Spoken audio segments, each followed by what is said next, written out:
Elon Musk just became the first trillionaire in human history, and honestly, I don't think people fully understand how insane that sentence is, because we're not talking about a billionaire anymore. We're not talking about somebody worth $50 billion or $100 billion.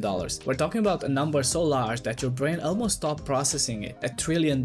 Think about that for a second. Most people will never earn $1 million in their entire lifetime. Elon Musk is now worth 1,000,000 times that. And here's the weird part. The story isn't really about the money. The story is how we got here, because if you went back 15 years, this outcome would have sounded so completely ridiculous. A guy selling electric cars, launching rockets, posting memes on Twitter at 3 AM, and getting into public fights with politicians, journalists, and billionaires. And somehow, that person becomes the richest human being who has ever lived. It doesn't even sound real. But what's fascinating is that this didn't happen because SpaceX suddenly started printing cash. It happened because investors are betting on the future, a future that might not even exist yet. And that's exactly where the story gets really interesting, because a huge part of SpaceX valuation isn't based on what the company is today. It's based on what people believe it could become: satellite internet, artificial intelligence, global communication, and space infrastructure. Maybe even Mars someday. Investors aren't just buying a company, they're buying a vision. And whether you love Elon Musk or hate him, that's been the secret behind almost everything he's built. People don't invest in the present, they invest in the story. Tesla wasn't supposed to work. Most experts thought it would fail. SpaceX wasn't supposed to work either. The idea of a private company building reusable rockets sounded absurd. Now both companies changed entire industries. So every time Musk starts talking about another impossible idea, investors pay attention, because he's already pulled off things that looked impossible before. And I think that's where a lot of people get confused. They look at $1 trillion valuation and ask, how is this company worth that much? But that's almost the wrong question. The real question is, how much is belief worth? Because that's what we're looking at, a gigantic bet. Maybe the biggest bet in modern business history. A bet that SpaceX becomes one of the most important companies on Earth. Maybe even beyond Earth. Now personally, I understand why some people think this is completely insane. $1 trillion is an almost unimaginable amount of money. And when any company reaches valuation this extreme, history tells us expectations become incredibly difficult to satisfy. The higher you climb, the harder it becomes to keep climbing. But at the same time, people have been saying Elon Musk is overvalued for more than a decade, and somehow he keeps proving them wrong. That's why this moment feels so important, because it isn't just about Elon, it's about something much bigger. It's about how modern markets work, how narratives and belief creates value, how one person can convince millions of investors to bet on a future that hasn't happened yet. And today, that belief officially created the world's first trillionaire. The question now is whether the future investors are paying for actually arrives, because if it does, this might be remembered as the beginning, not the peak.